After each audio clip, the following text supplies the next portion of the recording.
యెహోవాను లక్ష్య పెట్టుట మానిరి కనుక వారు భోజనం చేసినను తృప్తి పొందక యుందురు.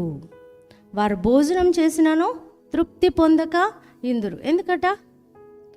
వారు యెహోవాను లక్ష్య పెట్టుట మానిరి. మానిరి అంటే అర్థం ఏంటి చెప్పండి? తెలీదా? ఓకే, అంటే అంతకుముందు లక్ష్య పెట్టారు, ఇప్పుడు మానేశారు. అర్థమైందా? మనం ఒకప్పుడు లక్ష్య పెట్టాము, ఇప్పుడు లక్ష్య పెట్టకపోతే ఏమవుతుంది? ఇక్కడ రాయబడింది, వారు భోజనం చేసినను వారు ఏం పొందరట? తృప్తి పొందరు. చదవండి ఆ మాట. వారు భోజనం చేసినను తృప్తి పొందక యుందురు. తృప్తి పొందక యుందురు. ఈ రోజున తిని తృప్తిగా ఉంటున్నామా? తృప్తి పొందకుండా ఉంటున్నామా? అంటే దేవుని విషయాల్లో ఏదో విషయంలో లోపం చేస్తున్నావు. నువ్వు దేవుణ్ణి లక్ష్య పెట్టే విషయాల్లో ఏదో విషయంలో నువ్వు లోపం చేస్తున్నావు కాబట్టి నీకు తిండి తిన్నట్టుగా అనిపిస్తలేదు, తృప్తిగా అనిపిస్తలే. నేను కూడా ఒకప్పుడు తినేదాన్ని, కానీ ఏం తిన్నానో ఏమో అన్నట్టుగా ఉండేదాన్ని. తిన్నామా, ఏం తిన్నాంలే, ఏంటోలే అన్నట్టుగా ఉండేదాన్ని.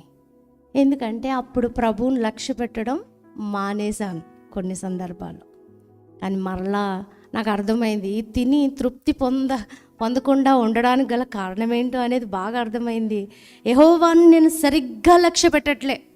ఆయనకి ఇవ్వాల్సిన ప్రాధాన్యత, ఆయనకి ఇవ్వాల్సిన ప్రాముఖ్యత నేను ఇవ్వట్లేదు. కాబట్టి నేను తిన్నా తృప్తిగా ఉండట్లే. కాబట్టి మరలా నేనేం చేయాలి? నా ఆధ్యాత్మిక జీవితాన్ని ఏం చేసుకోవాలి? సరిచేసుకోవాలి, సరిదిద్దుకోవాలి. నేను ఆయన విషయాల్లో చాలా జాగ్రత్తగా ఉండాలి. ఆయన్ని జాగ్రత్తగా లక్ష్య పెట్టాలి. మాట్లాడే విషయాల్లో, తలంచే విషయాల్లో, ఆశ్రయించే విషయాల్లో నేను ఎట్లుండాలి? జాగ్రత్తగా ఉండాలని చెప్పి మరలా దేవుని వైపు తిరిగి నేను ఇప్పుడు తింటుంటే ఆనందిస్తున్నాను, తృప్తిగా ఉంటున్నా. ప్రైజ్ ది లార్డ్, హల్లెలూయా. దేవుని నామానికి మహిమ కలుగును గాక. మన జీవితము ఆనందమయంగా ఉండాలి. మన జీవితం సంతోషంగా ఉండాలి.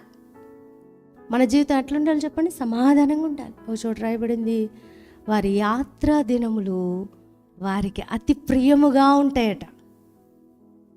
ఎవరి యాత్ర దినాలు తెలుసా? యెహోవా మందిరంలో నివసించే వారి యొక్క యాత్రా దినాలు ఎంతో ఎలా ఉంటాయి? రమ్యంగా ఉంటాయి. చూపించిన మాట 84వ కీర్తన. సడన్గా చూపించాల్సి వస్తుంది. 84వ కీర్తన చూడండి, 4వ వచనం నుంచి చదువుదామా? 5వ వచనం. నీ వలన బలమునందు మనుషులు ధన్యులు, యాత్ర చేయు మార్గములు వారికి అతి ప్రియములు. ప్రైజ్ ది లార్డ్, హల్లెలూయా. 7వ వచనం కూడా చదువుదామా? వారు నానాటికి బలాభివృద్ధి నొందుచు ప్రయాణము చేయుదురు. ప్రైజ్ ది లార్డ్, హల్లెలూయా. ఈ యొక్క కీర్తన మందిరం గూర్చిన కీర్తన ఇది. మరి ఆ మందిరంలో నివసించుట ఎంత ధన్యము అనేసి మరి ఆ మాటలు రాయబడి ఉంటాయి. ఇక్కడ ఉంది కదా 4వ వచనం. నీ మందిరమందు నివసించేవారు ధన్యులు, వారు నిత్యము నిన్ను స్తుతించుదురు. నీ వలన బలమునందు మనుషులు ధన్యులు. నిజంగా దేవుని వలన బలం పొందిన మనుషులు ఎలాంటి వారట? ధన్యులు. వారు యాత్ర చేయ మార్గముల వరకు ఎలా ఉంటాయి? అతి ప్రియముగా ఉంటాయి. ప్రైజ్ ది లార్డ్, హల్లెలూయా. ఎందుకు బతుకుతున్నాం రా బాబు అన్నట్టుగా ఉండవు.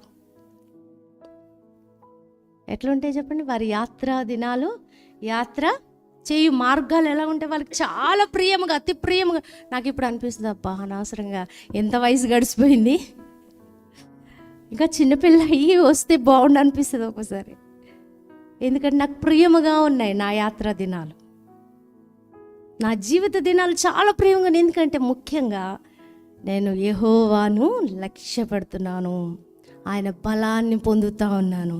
మా పిల్లలు అంటున్నారు, మమ్మీ నువ్వు పెద్దగా అయిపోయావు మమ్మీ అంటున్నాను. నేను పెద్దగా అయినా నాకు చాలా బలం ఉందిరా, చాలా బలం ఉంది. నేను యెహోవా కొరకు ఎదురు చూస్తున్నాను, నేను చాలా నూతన బలం పొందుతున్నాను. మీరు అట్లా ఎప్పుడూ అనుకోకండి అని చెప్తాను వాళ్ళతో.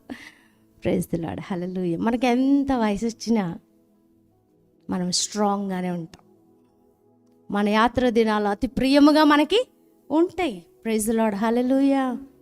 వయసు లేకపోతే ఎక్కువైపోతుంది, బలం తగ్గిపోతుందని ఎప్పుడు అనుకో. దేవుడు నూతన బలాన్ని మనకు అనుగ్రహిస్తాడు, నూతన శక్తిని మనకు ఇస్తాడు. ప్రైజ్ ది లార్డ్, హల్లెలూయా. అనారోగ్యాలు వచ్చినా ఇంకా అయిపోయింది జీవిత యాత్ర అనుకోకండి. దేవుడు అనారోగ్యంలో నుంచి లేవనెత్తి నూతన శక్తిని దేవుడు మనకు అనుగ్రహిస్తాడు.